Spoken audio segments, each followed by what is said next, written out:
Everybody, thanks for checking out the Chris Gethard Show podcast. That's really cool that you're checking this out.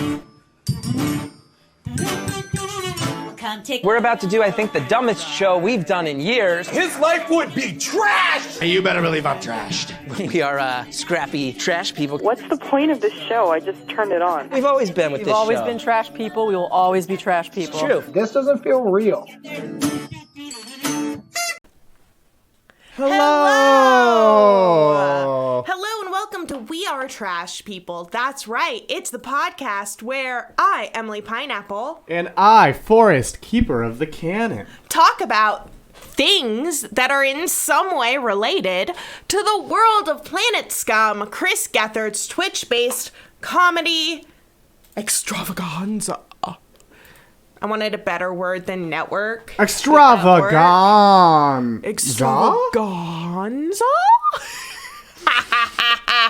Hello, everyone. Hello and welcome. I'm hella excited for this week. We got some more trivia for y'all. Hell yeah. As well as some other fun things that we do every week. Conglomerate's a good word, Premel. Conglomerate's a nice one. It's a fantastic world. Word. Emily's a little tired today. Emily's a little tired. Emily has just a touch of the fibromyalgia and is exhausted as she is every fucking year around this time of year. That is true. This is a tiring period, a trying time every year. This is the period of time where I'm awake for 2 hours, then asleep for 3, and then awake for 2 more, and then asleep for 3 more. And I'm Forrest, keeper of the cannon. But yeah, I'm real excited for today. The other thing on my agenda today, Forrest, is what the fuck color should I dye my hair? I bleached it, and I could not decide what color to do. So as long as it's not in the green family. See, that's the thing. So green doesn't work. Because we use green screens all the time. And so if her hair, we've done it before. Well, you did blue before. I did a lighter blue. And your hair got keyed out. I really liked. I have not ever gone platinum white. This is as platinum as I've gotten myself. And I like it, but I was teased heavily by my elementary school bully in my dream last night. In a dream, yes. In my dream last night. She did make fun of me, and I was like, damn. Yeah, I gotta match the lipstick. Get like some hella white lipstick. Here's the thing. I think it can CBC, be dark blue. I think CBC 9000 meant matching your lipstick you're wearing now. Right? With your hair. My other color that is like the lighter blue, I got this lipstick because it matched. And it doesn't work with the green screen. So I can go darker blue. I can go neon pink. Yes. I can go purple. But I've been purple. I was just neon pink. So yeah, and any of the other colors. Alice says toxic orange. Toxic orange, yeah. And orange for spooky season. Orange That's for true. spooky season. Good Silver point. from Lindsay Premel. Silver sounds fun. How about red? Fire red to orange ombre. I can't do anything complicated. That's true, because this isn't that we'll go to a salon. My manic panic. Silver does sound cool. Silver does sound cool. It'll grow out more weird just because I have such dark hair. Oh, right. So it'll go because you'll have the dark roots. I might try it. Yeah. We'll see. You could also go for the rogue look. The rogue look? After it grows out, like the X person.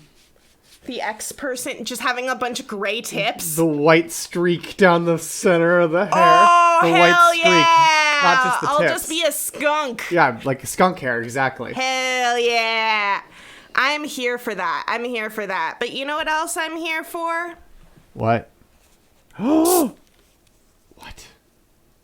What is I've that? never tried these. This is the Pepsi You've never Blue. had Pepsi Blue before? Look, it matches my lips. Oh. And it was gifted to us by the fantastic Alice, who is an adult. Yes.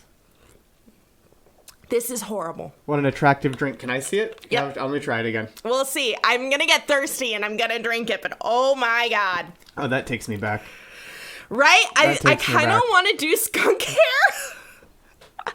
Taste the blue. Taste the blue. It didn't turn my tongue blue, which as a kid, it used to always turn your tongue blue. It turned my lips blue. No. Friends, let's do our first bit of the day. But That's what. while we're doing that, But while we're doing that. you But can while we're doing that, you can join the Kahoot by going to Kahoot.it or using the Kahoot app and entering room code 692-6671. But right now, what time is it? it's Tarot time. That's right. It's time for the weekly Planet Scum tarot card reading. These beautiful tarot cards designed by our very own Stephen Premel. Let's pull some cards. Let's get an idea of the week to come. Yeah. The week to come. It's technically my birthday week. Yeah. Well, how do you define? Within How the does next one 7 define days. birthday week? Is it just the week, like the literal week leading up to your birthday, or is it just like the week starting with your birthday? You know. Happy birthday from 1BBBR. Hell yeah. Hell yeah. All right, friends. Virgang. Virgang. Oh, and Premel has a tarot update. He's chosen Geth and Scum equivalent suits for the remaining tarot cards. Hell yes. Oh, a happy birthday, Doofus Clon. Happy birthday, Doofus Clon. Hell yeah. Virgang. Virgang. Oh yeah, and Offbeat Valerie, who won the second Hell yeah. bingo, has gotten the tarot card in the mail. Hell yeah. I think they were worth all $600. I loved that reveal on That was last week's fantastic. show. That was Last so week's good. show was fucking nuts. Oh, and Sarasota's birthday's Hell Friday. yeah, Sarasota. Whoop, whoop. Happy birthday! We gotta sing to you in the post show. Yeah. Hell yeah. We'll have to sing to you too. We'll have to sing to me too. We can sing to me next week. I don't know. My birthday's on Monday. Yeah, your birthday is Monday. Labor Day. Labor Day. Oh, Oh my CBC God, 9000 's CBC! right before. What the hell? Why were we all born in September? Why?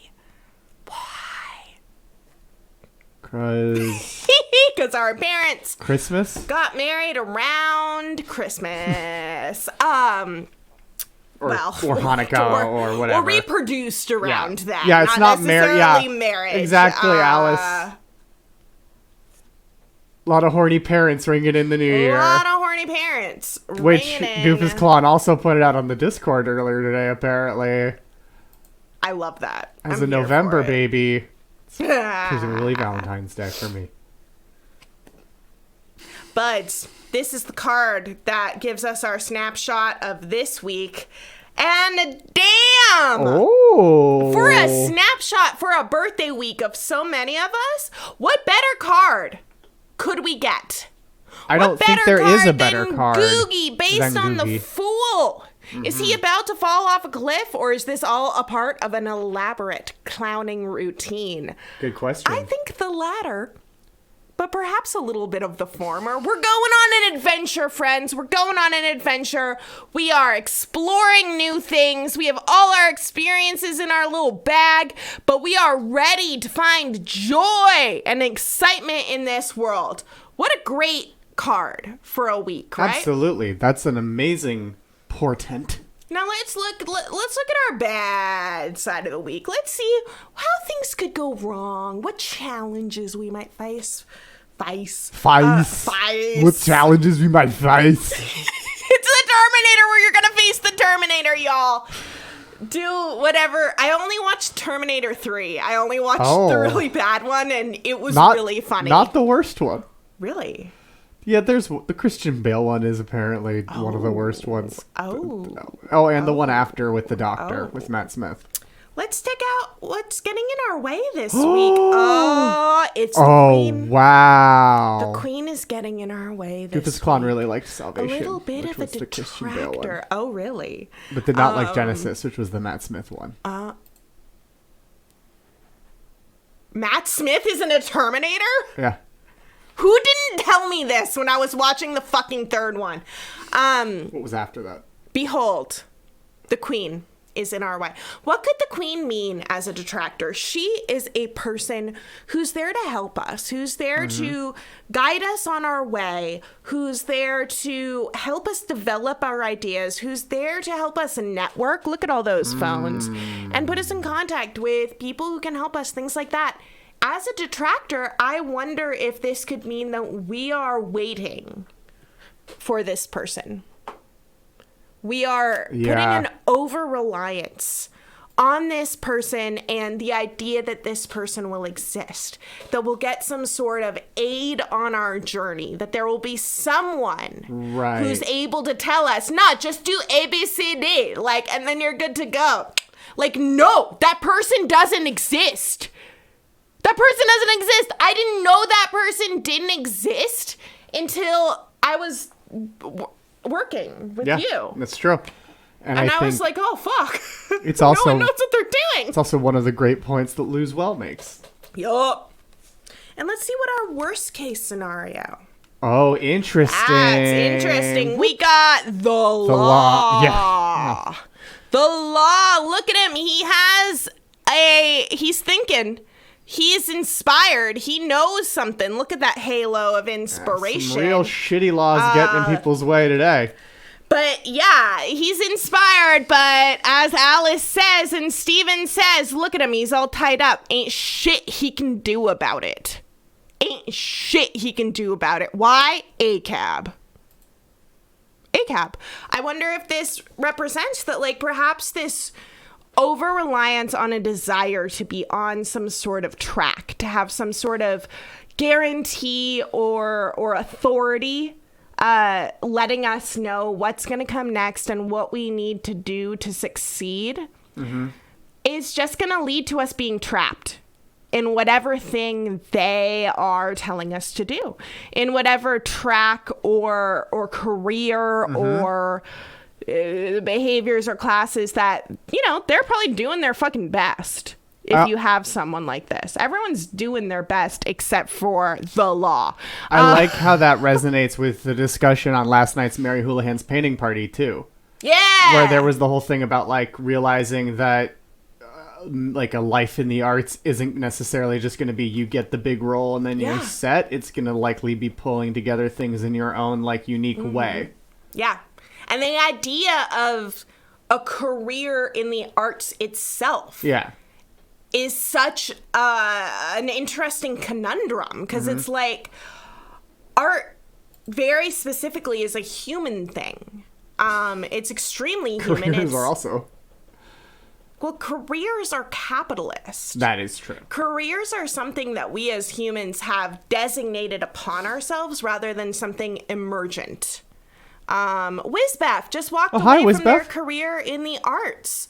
Welcome. I'm gonna say congratulations because I'm gonna assume that means that you are going to be taking ownership of your expression of the arts and using it for yourself and for your community, and hopefully making something better rather than being controlled by whatever the fuck dumbass studio or advertising agency or whatever the fuck anyone else wants. I'm sitting here thinking like, wow, Emily, if you could work, because I currently, my hands are fucked, so I can't like type and those sorts of things. But if I could work, what would I want to do? And then I'm like, well, I could, you know, write for like a show. Well, I'd be a writer's assistant because I'd be at the bottom of the rung. I could do this or that. And then I'm thinking to myself, like, wow, what freedom I have, even though I can't complete the ideas that I have for my artistic expression the way that I would want. At least they're mine.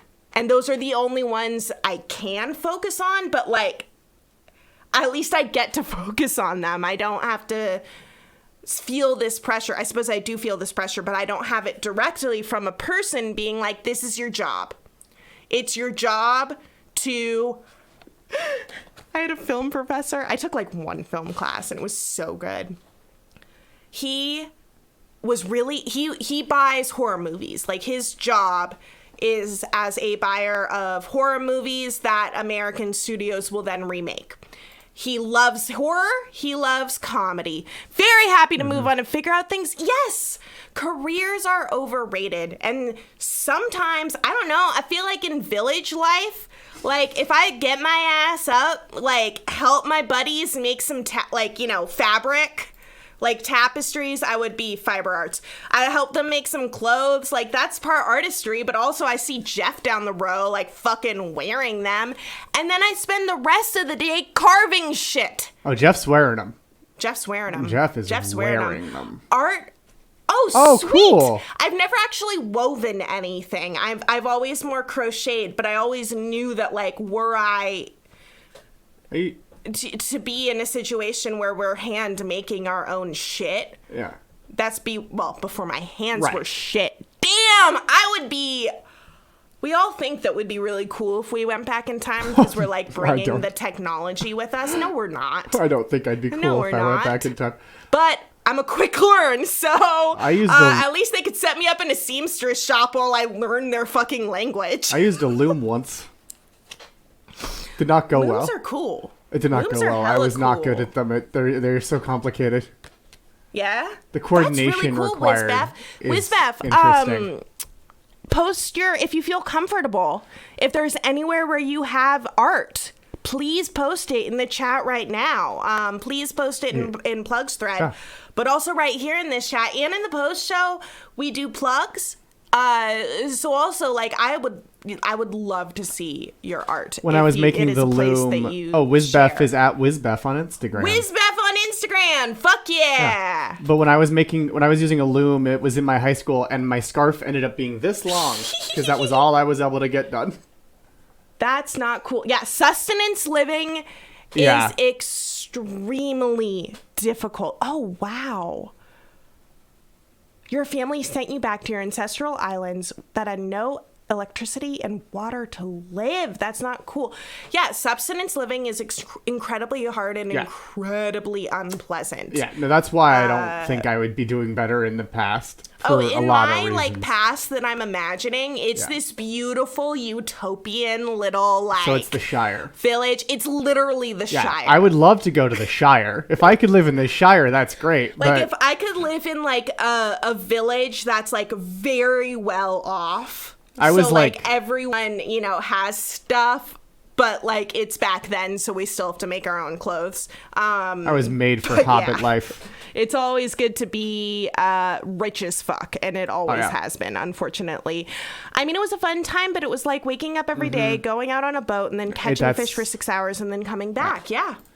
It's really tough. Oh, man, yeah. And then, of course, healthcare and all of that. You know what? The only edge that we might have going back in time is understanding germ theory. Well, but we wouldn't just being able to be like, let's all wash our hands. But they wouldn't believe you. They might. People were saying it back then, too. They might. There was this random bitch in, like, Victorian England. Well, I guess it depends how far. That showed up. Yeah. Speaking a nonsense language. She was speaking a foreign tongue that no one could recognize. And she got hella famous before they realized she was just like some bitch from the town over. I guess it depends also how far back you go. But yeah, did you mean the four humors? Yes, the four humors. We gotta be aware of that black bile. But what's next? I'm also a woman, so that'd be a fucking problem. But what's next in the spread? Well, I appear like a woman. Week? Oh, fuck. I'd have to do all the woman things, wouldn't I? What's next in this? Let's look at what we got going for us this week. Holy balls. These are our boons. Ooh, what a boon. And what a better boon than the Weird Bowl. Can you imagine this boon? Can you imagine this boon? Look at this. We're going on a journey, and our boon is the Weird Bowl? Are you fucking kidding me? You're right, they would burn me at the stake. I might go back to a Jewish place. Because then at least, like, I kind of know a lot of the rules. So at least, I feel like someone would help me out. I have an idea of what that actually looked like so I could integrate easier. I would just go a long time ago in a galaxy far, far away. That's the journey you're on, Forrest, and you better take a snack. Our boons is the Weird Bowl. That's right. That's our specific tastes. all the weird things that we love together in one bowl. It's really looking at what we are passionate about, the things that please us aesthetically, creation-wise and stuff, and putting those together to sustain us on our journey. Isn't that beautiful that we have access to those passions? That's like such an amazing boon. And our best case scenario, friends, we win the game. We win the game. It's the game. We're always in the game. We are always in the game. But being aware that we're in the game, knowing we're playing a game, knowing all those sphinxes and shit on the outside of them, I think that's useful. Yeah. I think that, and personally, I find thinking of life as a bit of a game helps me psychologically to a degree. I'm just like, nah, it's fine. I can just do the thing, because, like, what's the worst that's gonna fucking happen? Yeah. I mean, depending on the thing. Well, depends on, yeah. I mean, well. But, like, you know, what's the worst that's gonna happen if I spend time making a zine? Like, we're playing a game. Just lost the game. Fuck me too. Blogtober. What a way. What a way to start the week. What a way to Hell yeah. Alice has a good point. It might lead you to you spending 4 hours on a stream. It might. It very well might. Friends, let's check out our week. We're going on a journey and we have joy on our fucking side. As long as we remember that there's no one who's going to be able to guide us through our journey, it's only us, we can avoid getting maybe stuck in a shit job, but knowing we're stuck in that shit job. Or stuck on some sort of life path, or in an improv class at a school that we fucking hate, that like doesn't align with our personal comedy. Maybe it's a college thing. Maybe it's higher education. Maybe you're trying to learn coding. Fuck, if you're good at coding, do it, bitch. If you're not, yo, join the club. Yeah. Oh, yeah. But on the good side of thing, as long as we keep our head sort of above water, we can let our interests guide us through this game of life. That's How beautiful. Knowing you're in a game can Oh, knowing you're in the game is a losing move. It can be. It can be. But remember, it's just a game. Who saw The Green Knight, huh? It's on digital now. Yeah, it's out on digital now. It's out on digital now. In the comfort of your own Watch home. it. Don't expect a story, but watch it and fucking enjoy it. Maybe imbibe your intoxicant of choice. You know what else you should enjoy viewing? What? It's show and tell It's show and tell time! It's show and tell time! Yeah, who created the game? Is it capitalism? Fuck that. Make the rule of your... Oh! I really like that reading, Alice. I really fucking like that read. You're making your own game. You can both sort of look at this capitalist experience that we are born into as some sort of game, and therefore understanding that, like, money doesn't have a meaning, or it doesn't give meaning. Right. It gives incredibly important sustenance. Yes, but but that's, like, unfortunate, and that the true meaning comes from blah, blah, blah, blah. Or, fuck the game. Fuck the game. Make your own fucking game. Make your own fucking rules. Who the fuck cares? You're inside of your own head. No one can get in there. No one. No one can see what's in there. You can do whatever you want in there. I remember there's like a time in childhood development where humans realize that. And I feel like I remember when I realized that, and it was the most joyful moment of my whole life. I don't know when I realized it. I was just like, my mom doesn't know what I think. I can think whatever I want. I don't know that I realized it. All games come to an end. Tune in this Monday. Yes, for Who Wants 269? The final Planet Scum episode of Who Wants 269. Oh yeah, Eric Germ is inside trading inside his head. No one can stop him. No one can stop you. But Hell what yeah. did you bring for show and tell Show today? and tell. We have two show and tells. The first I'm wondering one, if we have time to do both show and tells because we're almost a half hour in that's already. a good point. I think we do, but we'll have to get through them. Yeah, we'll do it quick. So, first show and tell that I wanted to show you is I'm going to pull this up because the second show and tell is I want to look at the websites of the fucking awesome guests that were on Mary's painting party last night. Yeah. Incredible fucking show. So much great talk about gender and art and expression and capitalism. It was transformative. It was amazing. It was beautiful. Let's pull up. You want to do that one first? Yeah, let's do that one first. And remember, if you want to play trivia while we're doing these, you can go to Kahoot.it or use the Kahoot app and enter the room code on the bottom of the screen. So but first, here's the website of Kelly Quinn. We got Kelly Quinn, who has a Twitch show that happens on Thursdays. Yes. But let's look at this. Let's look at her bio. Hell yeah. Look how nice this website is. This is a great website. Look how nice this website is. And look how, funny.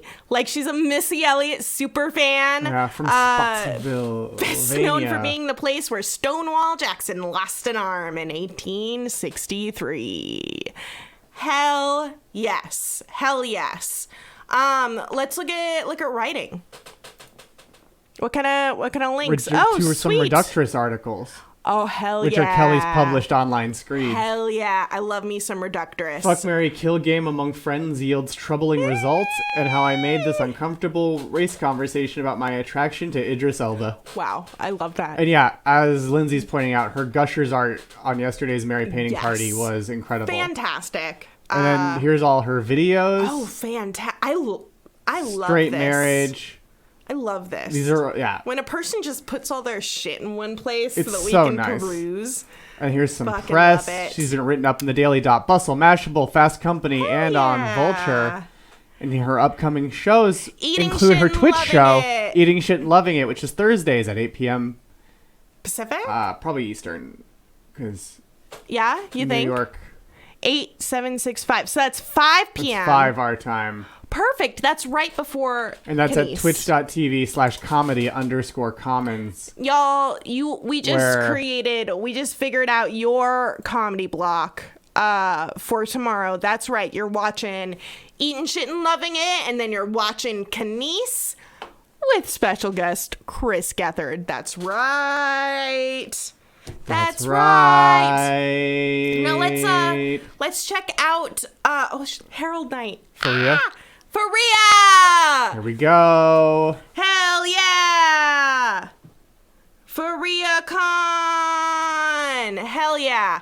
Okay, she's a really good comedian and artist. Nice. Hell yeah. So this is her she has comedy work, film work, good fucking writing website. work, illustration and comics. Look at this. It's so vibrant. Zines! Which were mentioned yesterday on Mary's painting party. Yeah, is making art under capitalism futile? In short, no, but here's a socioeconomic explanation of why it feels that way. You can get this zine on Etsy. You can read an excerpt online. This was the zine that came up a lot. Don't on you yesterday's love the show. Printing? I love zines with the bright neon I love color. the neon, almost highlighter-esque color on zines. They're so cool. There's an existential angst zine. I love that. These are all great. I love Faria's that. film work came up. Yeah, Faria is a filmmaker. Let's see what the hell that's all about. Show me what it's all about. Show me what it's all about. They have a newsletter? Ooh, that's cool. It's not loaded. Okay.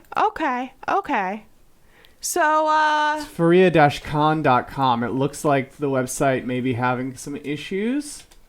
but boy, have we been having website issues today. Yeah, I've been trying. It looks like a resale print. It absolutely does. I've been trying to set up my websites all day, and they're not working right. But there's the link in the chat, so you can... Oh, here we go. Site's back. Hell yeah. So film work. Film. I think You can do it. Website. Thank you, Alice. You can. So here's Breakup Baby. Oh, hell yeah. Which is a film that dares to ask the question, how much would it suck if you got dumped in a world where literally everybody else is in love? And I'm talking literally everybody. including created, the person probably written broke by, up with. and starring Faria, directed by Alec Cohen. Animations, Greg Wilson. Producer Lauren Greenhall, Andy Zhao.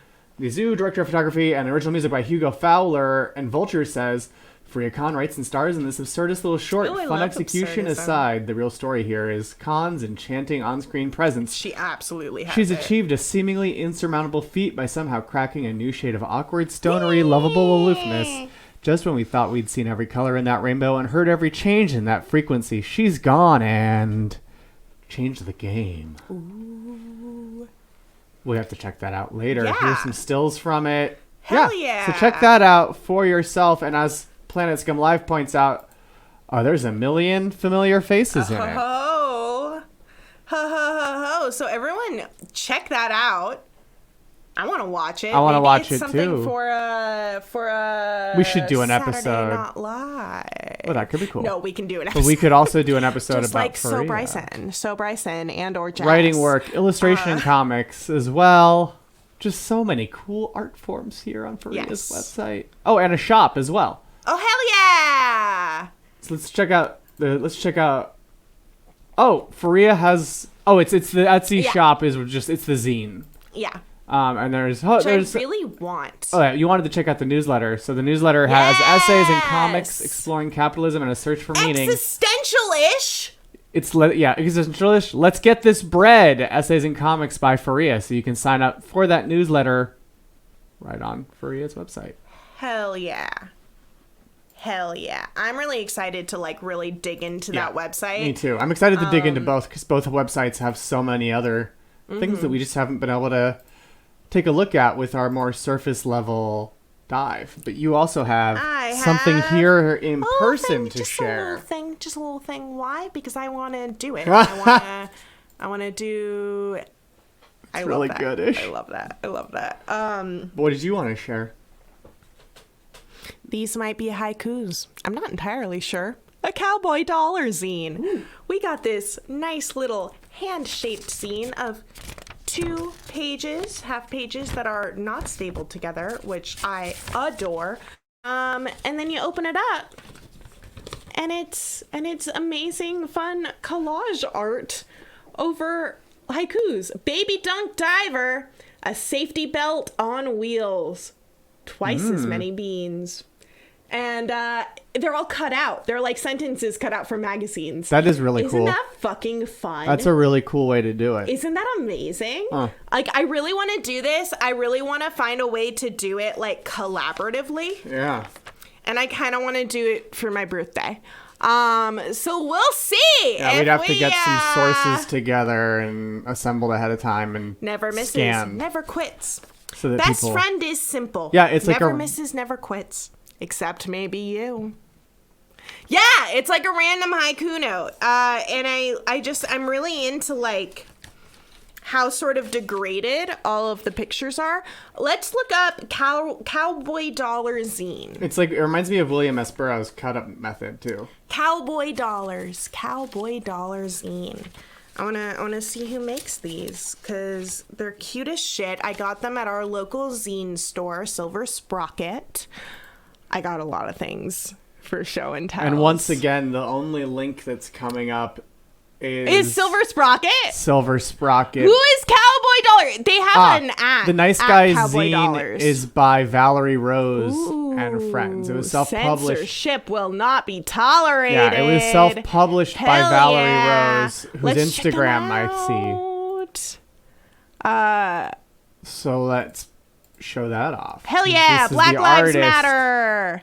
Black Lives Matter. Half Deaf Coda. Muralist, Illustrator. comic artist, paper cut animator. Ooh, I want to see that. You want to see that? They're in Rochester, New York. That. Oh, that's cool. so cool. September is Deaf Awareness Month. And the theme is anything relating to your deaf That's so experience. cool. That's really Fuck cool. Yeah. And so, yeah, they made all of these really cool. Nice Guys. Oh, I love calling my women friends, looking for submissions for the Nice Guys zines. Poem, blah, blah, blah. That's so cool. And I love that they're fucking collaborating cool. with people via like IG. Oh my goodness, look at that art. We dream and we beg because it's so simple in our heads. Just let us be free because it's not about you and it's not about me. It's about bugs. Illustrations are by Valerie Rose, and this one was God. written by Anastasia Louise Porter. That's so cool. Oh, wait. Go up. Look. What? I don't know what it is, but I want to know. This one? Yes. I don't know why. It's just These so are the exciting paper to cut me. animations. Oh my God. So that's them showing how they're doing it. Oh my God, that's so cool, y'all. What? She just sets up her iPad like on the thing and then is just moving them along. And then is she stopping and starting it every second? It's stop motion. Oh my God, that's so fucking cool. Ooh, poetry from search histories. I love that. Yeah, that was what one BBPR pointed out. But I think it's time. Hell yeah! For the end of show and tell. Just for time purposes, there's so much more to look at. But definitely follow them. Follow Valerie Rose, which is at Hello Valerie Rose. Yeah. On Instagram. And while you're doing that, join our Kahoot. Just like Blogtoven, Sarm, Smith, Leaf, or Pepper, Bilefadson, Offbeat Valerie, Sarasota, Stephen Mel, Bootleg Bart, and Single Walk Run, and Holly for some Planet Scum and comedy trivia. Hello, $60 donation and existential-ish. Yes, that code is 692-6671. That's 692-6671.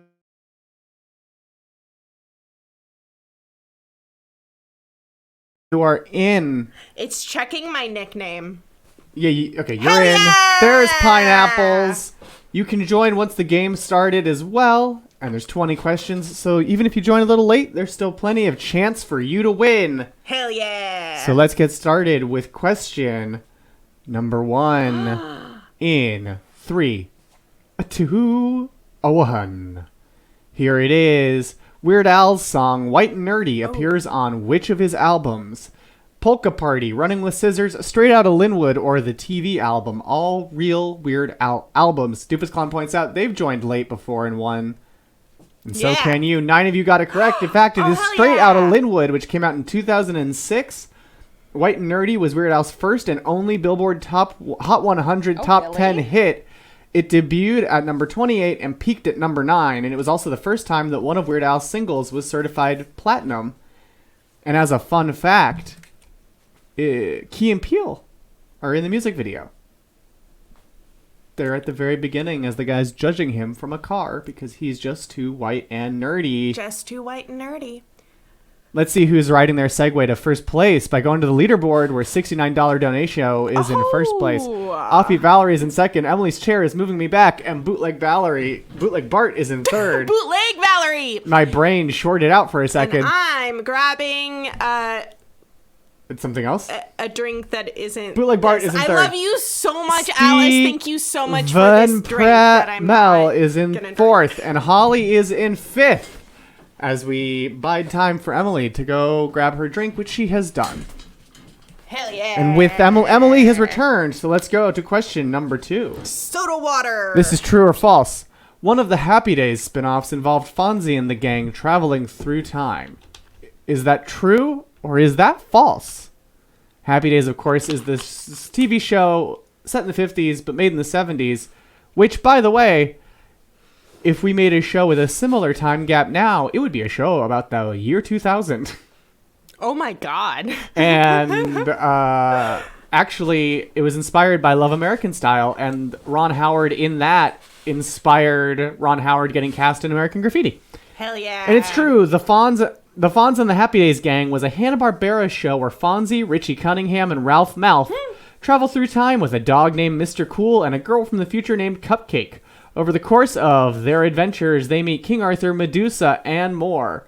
I voted with my heart on this one, and it guided me correct. That's true. It's the same thing with that 70s show also. Exactly one BBBR. I'm in 6th place. Mork and Mindy was a spinoff. Laverne and Shirley was a spinoff. Joni Loves Chachi was a spinoff, but our leaderboard is not a spinoff. Nope. But Stephen Premmel has taken first, Bootleg Bart in second, Holly in third, Existential-ish in fourth, Blogtoven in fifth, and Emily Pineapple in sixth. I am 29 points behind you, Blogtoven, and I'm coming for you. This next question could easily get that for you, so let's go to it. Question 3. Who played Wayne Campbell in Wayne's World? Who partied on and was excellent? Was that Chris Farley, Dana Carvey, Mike Myers, or Klon? Seen here is popcorn, a food many people enjoy eating while they watch films like Wayne's World 2, The Ladies' Man, and even movies that aren't inspired by Saturday Night Live shorts. I know it's hard to believe, but there are movies that aren't inspired by Saturday... Did I say Saturday Night Live? I think I did. Saturday Night Live shorts. It's Mike Myers, who also played the host of The Gong Show. Hell and Dr. Evil. Does he play the leader on our leaderboard? Let's check it out. No, Stephen Premmel's the lead. There. Holly in second. Bootleg Bart on a hot streak and in third. Blogtoven in fourth. Pineapple closes out the leaderboard. Hell yeah. Let's see if all of these streaks continue with question number 4. Question number 4. Who is the guest on the Instagram version of Make Yourself Cry that Planet Scum screened last week? It was so good. On Saturday Night Live? Was that Dan Perlman, Natasha Vainblatt, Norlex Belma, or Sydney Washington? I might have got it wrong. Seen here is a little teeny television. I did get it wrong. Wait, no, I got it wrong. Did I get it wrong? I didn't see what you answered. I got it wrong. Dubas Klon was wrong. I think I got it wrong. You may have gotten it wrong. So one of these was the guest on the Instagram Live version. The other 3 are... Oh, never mind. I got it right. The other 3 are Kanice's most recent guests on the Planet Scum Live version. Okay. So all of them have been on right. recently. But who was on... I was like, fuck no, Sydney Washington. Like, I know for sure. But who was on the Instagram version? And that Instagram episode was handpicked by Kanice as one of her favorites from... the Instagram Live version of the show, and it was so wonderful. Can I just be real? Kanice for Jeopardy. Kanice for Jeopardy host. Kanice for everything. Kanice should host everything. Kanice is a natural. Kanice is such Kanice is an icon. She has so much charisma. Natasha Vainblatt. Yeah! The rest were all recently guests on the Planet Scum Live version. And as mentioned earlier, the Kingpin himself, Chris Gethard, will be the guest tomorrow on Make Yourself Cry. So you better check it out. Ooh. We have been posting, Forrest, the social media for Planet Scum, has been posting about this in beautiful anonymous spaces because we think I haven't yet. I've meant to and I've forgotten every time. So, any y'all... That's right, the sheriff / the Kingpin. Post about your love for this show. I want everyone to watch Kanice do shit. I'm like about this show. But Kanice would be a great... trivia host after she killed it on Who Wants 269. But let's go to the next. Oh my god. But speaking of Marin would be so great. Marin would be so fun on it. She deserves it. Like, she is ridiculous. Her charisma is ridiculous. Tufus Klon says, guys, when the beautiful anonymous people come over to Planet Scum, they seem like they're weirded out by us. And I can't be silent about it anymore. I love that. Just like I love our leaderboard. Let's see who else is killing it in trivia, much like Kanice. Stephen Premmel is, Blogtoven is with the highest answer streak of 4 in a row. Pineapple is Oswell in third, Holly in fourth, and Existential-ish closes out the leaderboard in fifth. But you're right. Favorite number. If Marin was here, we would have to lock the gates. Absolutely, Alice. We can't have Marin wandering out when he's supposed to be on the show. But speaking of shows, let's go to the next question. Hell yeah. And that is, Neil Patrick Harris played what child doctor in an eponymous 1980s sitcom? Was that Barnaby Jones, Doogie Howser, John Dorian, or Dr. Horrible? Joss Whedon, why do you gotta be so did I fuck this up again?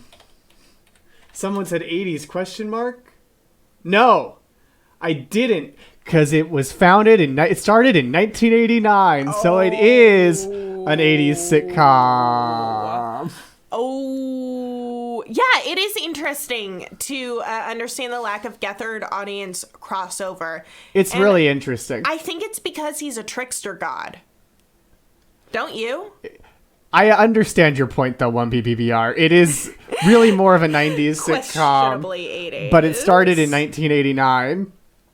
He does. I mean, I had no idea. I can't really rewatch that How I Met Your Mother, like, primarily because the jokes. Everyone got it. It's Doogie Howser, MD. He also played the supervillain Dr. Horrible, but that was an adult man, not a child doctor. But you all got it right, so the leaderboard's pretty static. Hell yeah. He was kind of okay on Comedy Bang Bang, but he's a jerk in interviews. Fair enough. I only know this because of Gilmore Girls. Hell yeah. That's Gilmore a great Girls. way to know it. I've never seen Doogie Howser either. But you know what show? Well, Doofus I mean, you're not wrong. Sitcoms. What about Big Lake? I mean, you know, it's a yeah. Oh, Zodiac. I'm Not the Zodiac Killer came over from Beautiful Anonymous. That's really cool. Yeah. Hell yeah. I think that's the thing is, like, I don't listen to Beautiful Anonymous. Oh, Metzley also came over from Beautiful Anonymous. Yeah, like, there are people who like both things. I also there are loved people who like one thing. I listened to a lot of early Beautiful Anonymous when it was in the, like, it was always artists talking about how hard it is being an artist. I liked those more. I also like, there's a lot of Beautiful Anonymous episodes I love. I agree, Offbeat Valerie. I also love that Chris has fans from various projects, including Eric Durham, who came over from Big Lake. That's the thing. He kind of contains multitudes. Yeah, that makes sense. Like, I think that he approaches life in, like, chaos and empathy. And the Beautiful Anonymous and the empathy sides of things, like, sometimes just get too rough for me. Yeah. Like, there just isn't enough of the ability to, like, trigger warning everything. And then, like, whereas, like, a TCGS episode, I know I can put it on and it's just going to be wild and it's not going to make me, like, cry. Yeah. I don't cry much, but I feel like crying a lot. You know what else? And it sucks. You know what else won't make you cry? What? The subject of our next question. Which of these musicians was not a co-host of the Comedy Bang Bang TV show? Which of them did not co-host it? Looking at Dicks in the Dark is a new hour. It's pure art and a new low. I just love BL. I loved BL, we call it. But yeah, which of these was not a co-host of the Comedy Bang Bang TV show? Yeah, like, there are people who gain wonderful feelings from crying, and I fully support that and think there should be media for that. Jenny Lewis was also a co-host. That is true. Oh. Jenny Lewis was a great co-host in the episode from the future. That was really cool. Which I loved. Jenny really Lewis was an amazing co-host. I was really hoping. disappointed when she wasn't. I was really hoping that when Kid Cudi left, I was hoping that Jenny Lewis would just become the host, and that was like foreshadowing, and they would just rerun that episode as the series finale, because I thought that would have been really good. I loved Weird Al on it, but I would have loved that as well. Lindsay Premmel does commissions. Yes, and you can look all that up on the plugs thread. I don't know if it just popped up or if my brain just looked at it. No, it just popped up. But Lindsay Premmel does commissions. I think I want a commission from you, Lindsay. I've been thinking about it. I'll DM you. Let's see the leaderboard. Oh, Holly has taken first place. Pineapple. I'm second now place. In second. Hell yeah. Existential-ish in third. Stephen Premmel down into fourth. Blogtoven in fifth. And Sarm Smith is the highest climber. And Lindsay Premmel would love to make a commission for you. Oh, hell yeah. Lindsay does beautiful drawings of women of variant body types. Mm-hmm. And I've been really thinking about having a portrait done because she mentioned that people have asked her for portraits to help with their own, sense of our bodies. And so I've been thinking that, like, that might help me with my personal, body. I don't have body dysmorphia, but so just, I am a woman who grew up in the 2000s. Yes, I have problems with internalized fat phobia. Like, but speaking of beautiful art, let's go to the next question. Which shirt was recently removed from the Planet Scum merch store due to a DMCA takedown? Which shirt, I remind you, was beautiful art and was taken down? Was that the Pretend shirt, the Grow Gizmo shirt, the Bugs Bunny shirt, or the You Wouldn't Download a Car shirt?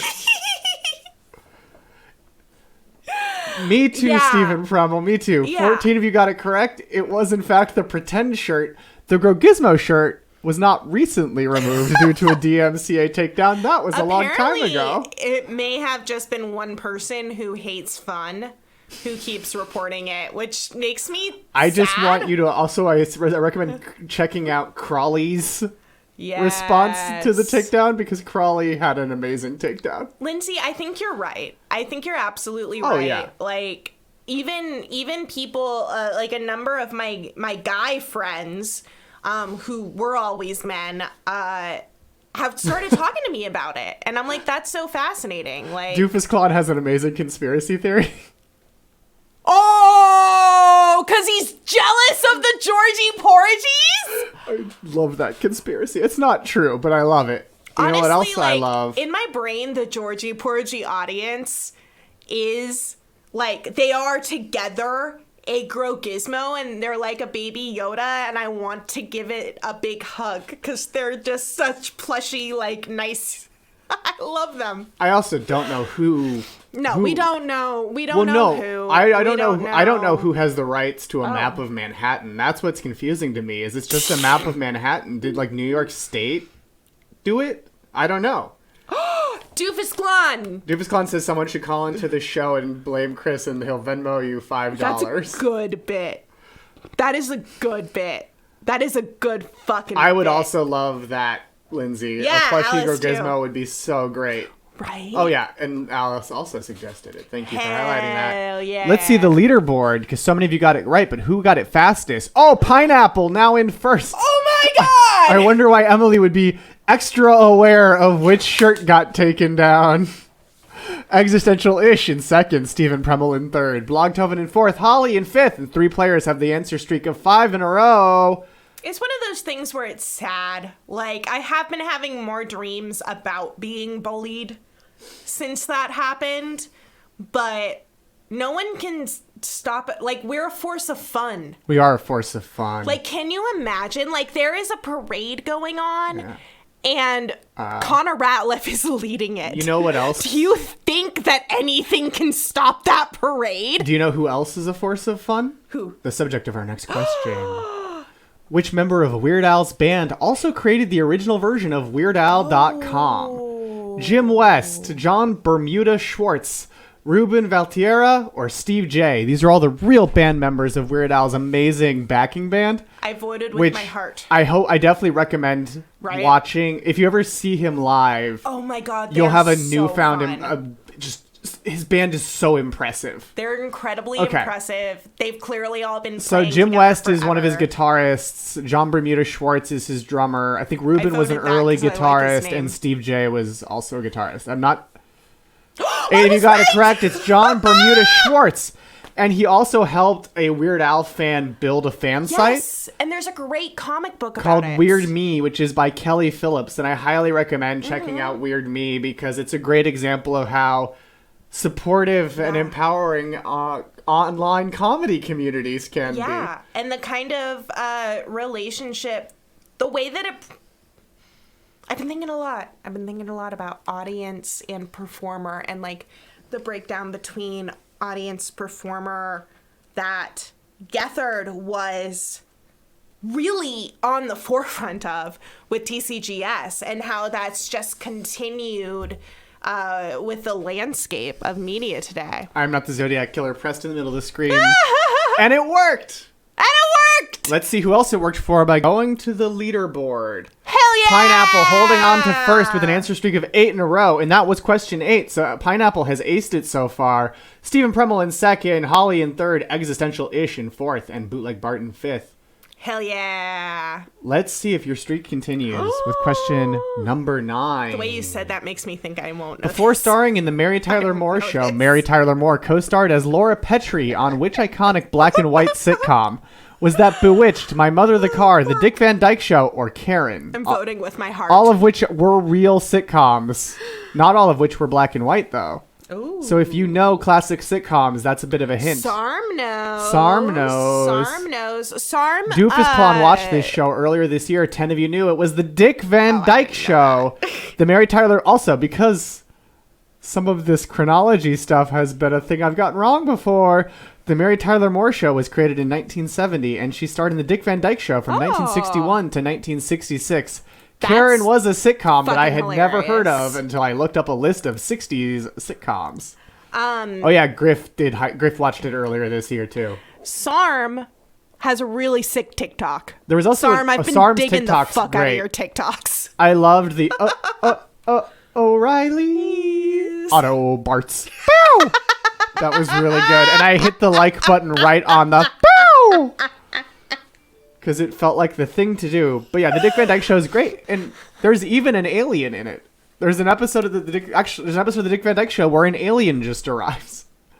I love it. And I'm pretty sure the alien is played by Danny Kaye. I love it. Who you might know from A Song Is Born if you're a big TCM head.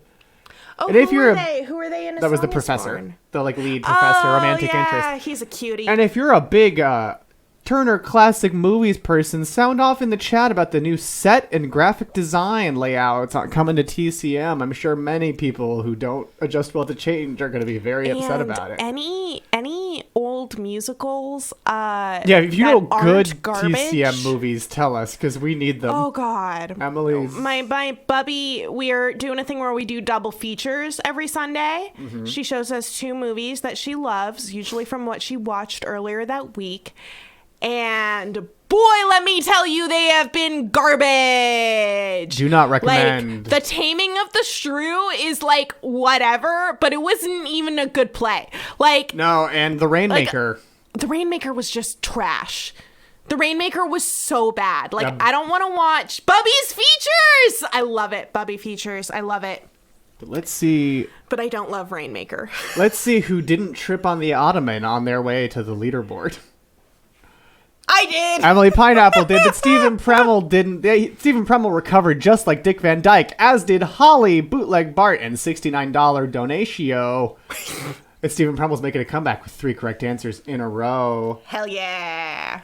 So, fun fact, answer to the next question was mentioned earlier in the stream. So this is going to be one that's all about the quicker you answer. So get your answering fingers ready as we go to this true or false question. The final Planet Scum edition of Who Wants 269 with Martin Urbano airs next Monday, September 6th. Is that true or false? That's my birthday. Does it air on September 6th? True or false? 12 of you got it correct. It is true! As Martin has mentioned on Instagram, it's a labor dispute with the crew behind the show. But also for our New York City friends, there's a live version coming up on September 19th at Union Hall with guests Joe Firestone and Tom Thacker. And there's going to be podcasted versions. From Stand By Your Band. I believe so, yes. He's recording the live versions and podcasting. Hell yeah. I want him to stream it so bad as well. Yo. Did we unionize against Princeton? Good question. But let's go to leaderboard and see who answered it quickly. Everyone stayed about where they were. So let's just go to the next question, which is another one that is interesting. Y'all should join the Wobblies. Oh, the it's pronounced IWW. Takar. Thank you so much. Thank you, 1BBBR. Takar. But which of these Avengers actors is a former Saturday Night Live cast member? Paul Rudd, Robert Downey Jr., Scarlett Johansson, or Stan Lee? But yeah, which of these Avengers actors is a former SNL cast member? Oh, hey, I got it right. But yeah, the Union Hall basement is impervious to radio signals. I've heard that is very much true, Alice. But it's Robert Downey Jr., who was briefly a cast member from 1985 to 1986, but due to low ratings, the entire cast was let go after a year. Leaderboard, Wow. maybe Zodiac, now in 5th place. And here's Robert Downey. I am not the Zodiac Killer. The Zodiac Killer might be playing. I haven't seen that season, but that's what I've heard. But look at that cute baby Robert Downey. Oh, He's not even going by Junior yet. baby Iron Man. Baby Iron Man.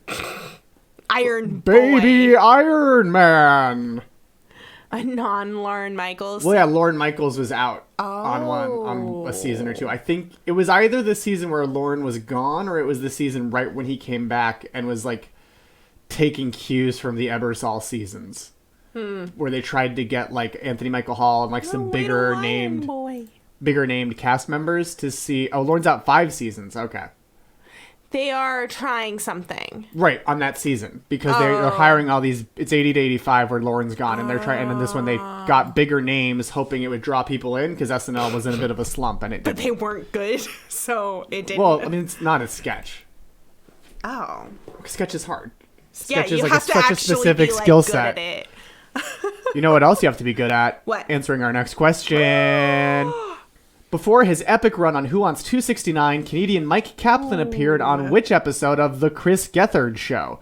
Is that 18th Century American Gladiators, A Book Shall Be Written, We Watch You, or The Mike Kaplan Show?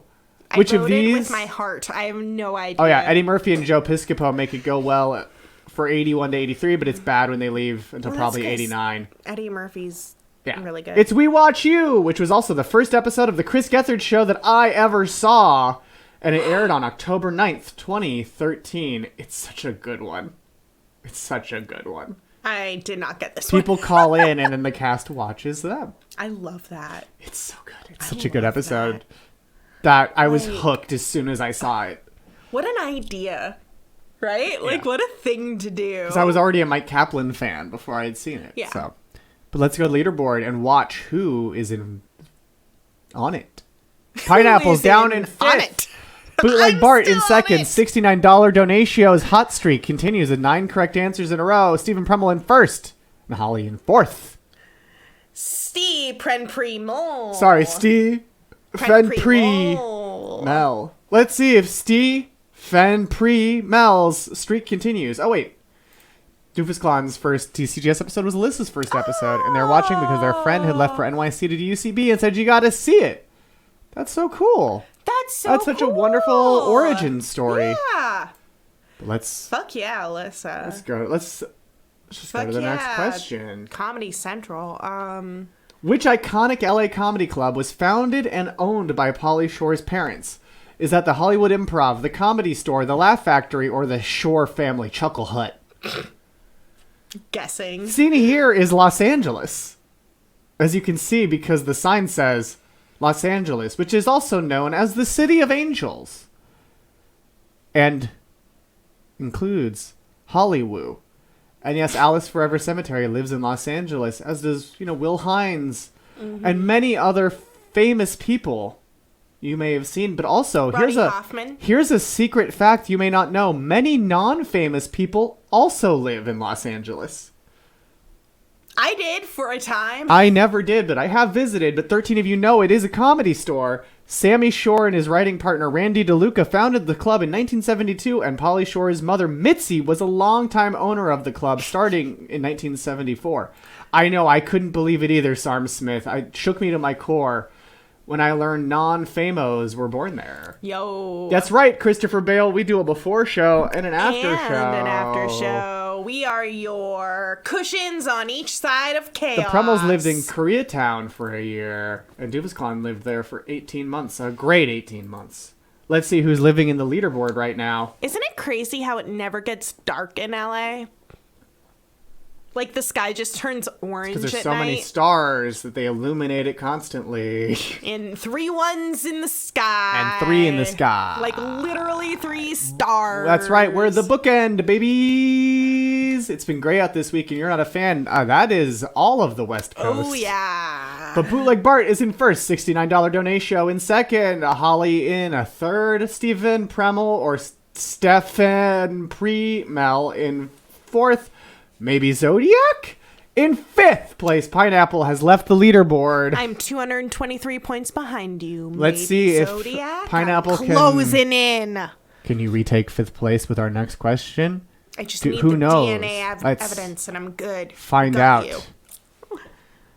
Which actor from the film version of MASH reprised their role for the television series? Was that Alan Alda, Donald Sutherland, Gary Berghoff, or The Misery Caused by War? Which actor from the film version of MASH reprised their role for the television series?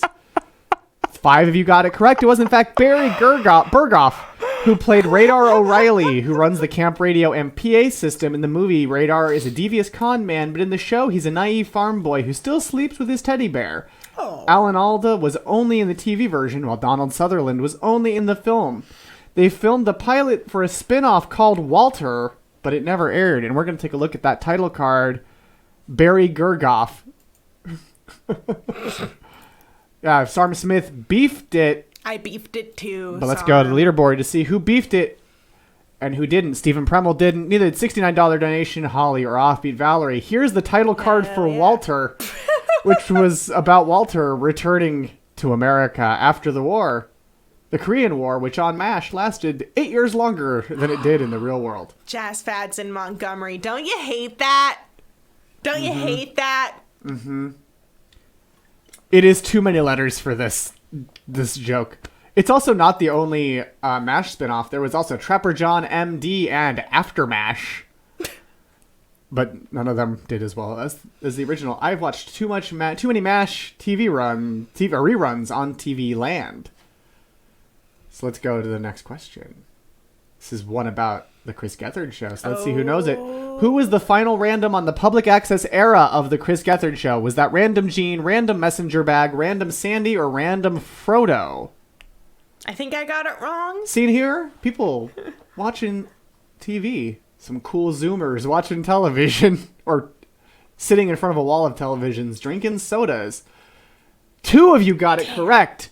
It was, in fact, Random Frodo, a pug who is the first non-human random, and Random Mel is the current Discord random who continues that proud tradition. Yo, though. Random Mel. Fuck, right? Right? The Monster Mash! They were only on 5 episodes, so it wasn't a very long reign, and they were always remote.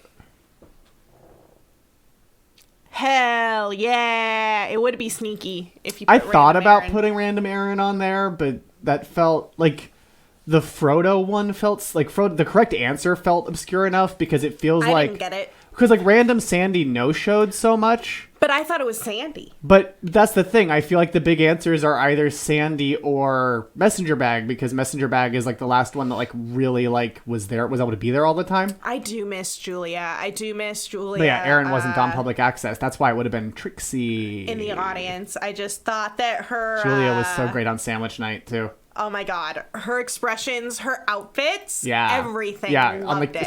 especially like yeah. She's a comedy writer now. That was Random Sandy, who was also on the Howard Stern show.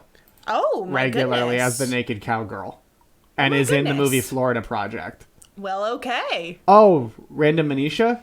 It could be also Random Manisha. She was also a random. But yeah, it was Random Manisha who did that too. I thought Sandy also did it, but I guess Sandy just sort of showed up and became the random, not self-declared. Let's go to the next question. Let's go to leaderboard, actually, and see who got it right. Which of these two got it right? You're right. Sandy was only on a few. It was on a few. Bootleg Bart got it right. Hell yeah. And Sam Smith got it right. Hell yeah. So you're the highest climber. Manisha, all right. Sandy accepted the role, while Manisha self-declared. I know, but I was looking on, I think it was the Wikipedia list of the Chris Gethard show episodes, and it's like Sandy, random, Sandy, no show. Random, Sandy, no show. That was how I remembered Random Frodo, because I had actually also forgotten that Frodo was officially the random and wasn't just like a recurring guest in another way. But here's question 16. True or false? When Mad Magazine launched, it was a comic, not a magazine. Is that true or false? I voted with my heart. You got a 50-50 chance of getting this right, so lock in your answers. Was Mad Magazine a magazine from the very beginning, or was it a comic when the world was introduced to Mad? Was the little person Alfred on E. the Newman? front? Is that what his name? Alfred Alfred E. E. Newman is the name of the mascot. Was he the character? Did he fight crime? No, but it was true. Oh, I got it right! It launched as an EC comic in 1952 and didn't become a magazine until July 1955. No, Alfred E. Newman, it was like just a comedy comic type of thing. Because it was like, Alfred E. Newman. And then Sylvester P. Smythe. But let's... Who's Sylvester P. Smythe? I think... Existential-ish. Is Sylvester P. Smythe the Cracked one? Because Cracked also had a mascot. Ah. Yeah, Alfred E. Newman turns the world upside down with satire. Satire. Yeah, Sylvester was Cracked. Hell which yeah. was also a magazine before it became a website. I believe that's true. That is Here likely. is the first cover. Oh. Where it was this new magazine is vital for you to read, and inside you will find an extremely important message from the editors. What was it? I don't know. I haven't read it. I need to know what the message was. But yeah, Eric was a Cracked guy, Hell and Eric's yeah. work has been published on Cracked.com, so check his work out there. And it's fantastic. Let me try to quickly look up why Mad Magazine became a comic. Because, yeah, it was the last surviving EC comic as well. And it... Yes. It was about retaining the editor. Oh. Because, yeah, it was to remove them from the Comics Code Authority. Oh, yeah. That makes a lot of sense. Because the Comics Code Authority was so restrictive and Mad couldn't do their satirical work under those strictures. Nope. But here's our next question, huh? Who played Batman in the Campy comic 1966 Batman TV show? Adam West, Burgess Meredith, Burt Ward, or Cesar Romero? Oh, yes. It is Oh so my tame goodness, compared to yes. National Lampoon. Oh, and Eric Germ's looking at an EC comic right now, which was Tales from the Crypt. Exactly. Hell yeah. EC Comics was legendary and was like the main target of Wortham. Mm-hmm. With all the seduction of the innocent stuff. But who played Batman in the Campy comic 1966 Batman TV show? All of you got it right. It was Adam West. How come yeah. Batman doesn't dance anymore? Good question. Burgess Meredith played the waddling master of foul play, the Penguin. Burt Ward played Robin the Boy Wonder. And Cesar Romero played the Crown Prince of Crime, the Joker. I agree wholeheartedly, Doofus Claw. Campy yeah. comic Batman should come back. I have two toys of surfing Batman. So I just very much agree. Yes. And Cesar Romero famously refused to shave his mustache for the Joker, so they just painted over it. And it's the best part about it being upscaled into 4K. You can tell now. Oh yeah, the Batman 66 comics were also very good, and I highly recommend checking those out, and the animated movies where they got Adam West and Burt Ward to come back and play the dynamic duo. Let's go to the next question to see who... Ooh, pretty static. So let's just move on to question number 18. Comedy icons John Candy and Rick Moranis were both part of the cast of which sketch TV show? Was that Kids in the Hall, Saturday Night Live, SCTV, or Rick and Candy? John Candy, of course. I know it. Uncle Buck, Barf from Spaceballs, and many more. Ooh, that would be amazing. Oh, that would be so good. That would be so good. If they're just like marketing it as like, it'll be the grittiest Batman yet, and it's actually completely comic. 14 Patterson of you would be down. He's kind of a he's a chaos. Ready to fuck around. Before of you got it correct, 14 of you, I should say, got it correct. It is SCTV, which was an offshoot of the Toronto branch of the Second City. Some of the other future comedy legends that were part of that cast are Eugene Levy, Catherine O'Hara, Harold Ramis, and Martin Short. Ooh. And yeah, no, Robert Pattinson is a great camp actor also as well. I fully agree. Yes. But yeah, it's an amazing lineup. Toronto, Second City, just mind-blowing. Yeah. But let's see. Again, pretty static because so many of you got it correct. Let's see if this next question divides the pack once again. Here it is, penultimate question. Goosebumps creator R.L. Stine appeared on which episode of The Chris Gethard Show? Is that A Book Shall Be Written, Fan Fiction Theater, Let's Get Scared, or Scare the Shit Out of Bethany? Which is one of my favorite Gethard Show titles of the entire run. R.L. Stine, I've had a lot of fun watching YouTube videos about R.L. Stine because I was far too afraid. I was a fraidy cat as a child and could not read the Goosebumps books. Oh. Which were apparently... Doofus Clawn watched Scare the Shit Out of Bethany yesterday, and Eric Durham says R.L. Stine is a good friend of theirs. Really? If that's so real, cool. that's so cool. That's so fucking cool. But R.L. Stine was on A Book Shall Be Written. Wow. Oh. Well, not really, but he replied to Eric on Twitter and called him funny. And you know what? You are funny. Fuck! That's really cool. because he's fucking hilarious. Eric and R.L. Stein are both fucking very hilarious. Yes. Well, let's check out the leaderboard to see which 9 of you got that right and see if it's... Oh, wow! Holly is in 3rd. Offbeat Valerie is in 4th. And it's a pretty... Everyone can still win on the leaderboard. Still win. Why? Well, not everyone can, actually. But the top 3 can still win. But the leaderboard is tight, so like the final rankings are very up in the air as we go to our final question. Oh, wait, what? He did Fear Street? Yeah, he also did the Fear Street series. What? And he did some Choose Your Own Adventures books as well. Like, yeah, he... Hell yeah, he does seem like a mensch. No, he seems so cool. He seems so cool. I would love to meet R.L. Stein and just be like, just what's it like being R.L. Stein? Oh, and he also, and I think you're right that he worked on the Nickelodeon show Eureka's Castle. Ooh. And the Babysitter trilogy. Yeah, that's true. And he seems so fun. He also wrote the titles first. He wrote the titles first and then worked backwards from the great titles. Goosebumps had a TV show, and I remember an episode about a janitor that ate kids at school. I went to their creepy old school that was built in on the Oregon Trail over a little girl's grave, and there was a scene where the janitor came out of an air vent and killed a kid. I could not go to the bathroom alone there after that. That's why I never watched that as a child.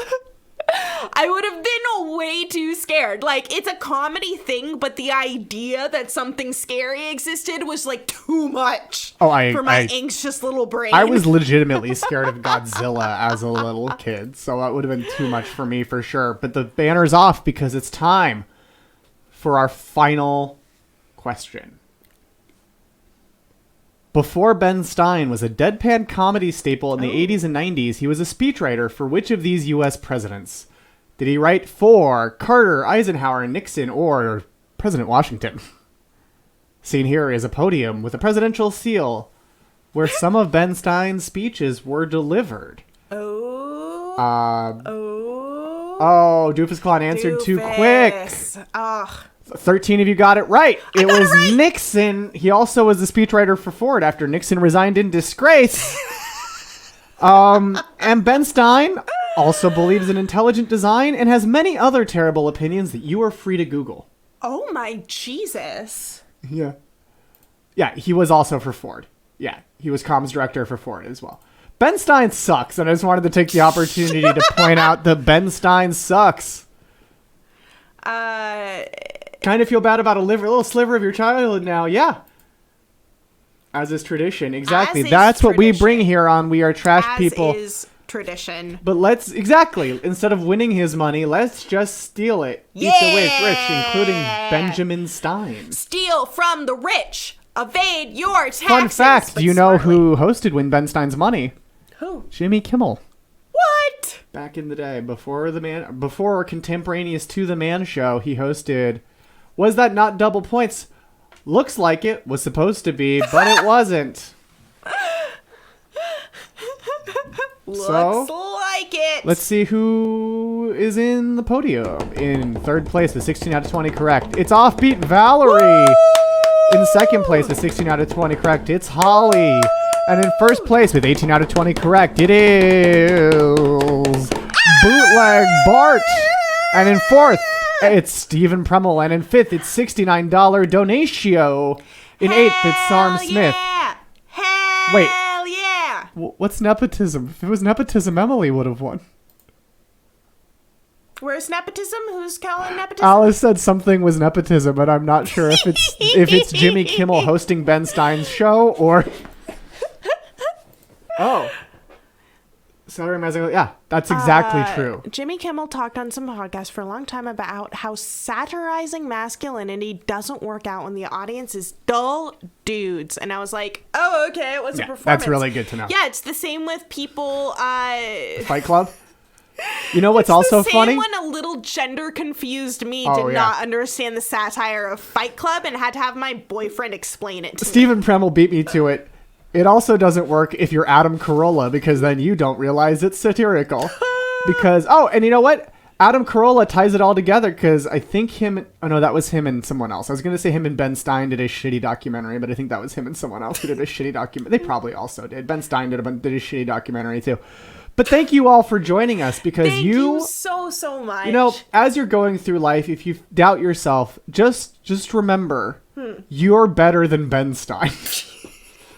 You are a better and more scientifically literate person than Ben Stein. Yeah, this was a really good one for us. Thank you. This was so Thank fun. you so much. I love it. And if you like trivia, join us Friday for Grand Trivia as it comes back after last week's Noir Earth episode of Radio Free Multiverse. Thank you so much to everyone who came out. Thank for you Noir everyone Earth. who watched. It was so much fun to make, and it was so much fun to perform. Thank you, so much everyone. fun. So much. Well, thank you, Bootlegged Bart. Thank you, Bootleg Bar. Oh yeah, my everyone God. is reprising your shout that they It was commanded fun. you to do. We did a sort of like choose what the characters will do on screen. With Yeah, the it was like a Kahoot. light choose your own adventure using Kahoot to choose what was going to happen. And the way in which I was to interrogate two of the characters, the audience chose that I just yell every time they talk. And it was the best thing ever. And you can see that on TikTok and the Radio Free Multiverse and on all the other social media accounts for Radio Free Multiverse because we cut it out as a clip. I think that might be the funniest thing I have literally ever done. I think it may have been. Oh, 1BBBR is expecting you to yell words. But also, Christopher Bale says, see you in a couple hours, which is true. Because after Planet Scum Live, on the Planet Scum Discord, it'll be the Planet Scum after party where there will be points given out. There will be bits, including Susie's time, the best time in the world. And I'll tell you what's coming up on K-Scum. Plugs. We want to hear your plugs. We'll all hear the plugs things from that you. You're doing. We want to hear about it. Why? Because we like it. your we art. like And we we like like your you. art. We like seeing your art. Spencer Montgomery is curious what's going to happen with the bees nests. Bees nests. That Alice has stirred up. I am as well. Oh my God. This episode's going to be fucking nuts. I will y'all. fully tell you, I have no idea what's going to happen. And Eric Terp says more like a laughter party because we have a good time. We have a good time. We have a good time, and you can too. And you know what? We have a good time. Feel free to plug watching T-Pain's Twitch intro because it's fun. Hell yeah. You're welcome just to plug stuff you like as well. It Yes. doesn't have to be stuff you made. It can just be stuff you're a fan of. Yeah, no, and I fucking love that. We watched Southland Tales on the advisement of the great Susie of Susie's time, and I gotta recommend that fucking movie, recommend especially that. We watched anyone who likes The Dark Knight Returns. That shitty guy. Oh, Frank Miller. Frank Miller's Dark Knight Returns. You're gonna fucking love it. Also, if you don't like The Dark Knight Returns like me, you'll also still like it. So don't let that scare you off. I like how that was like the biggest argument we've ever had. That is legitimately the biggest argument we've ever had. I'm like, it's satire, and also the author is dead. And you're like, I don't appreciate awful depictions of masculinity and violence. And I'm like, but... No, don't give me that much credit. It was, I don't like that characterization of Superman. I loved Superman it. Shouldn't be Reagan's stooge. Superman should be He the wasn't advocate the for the stooge, little though. guy.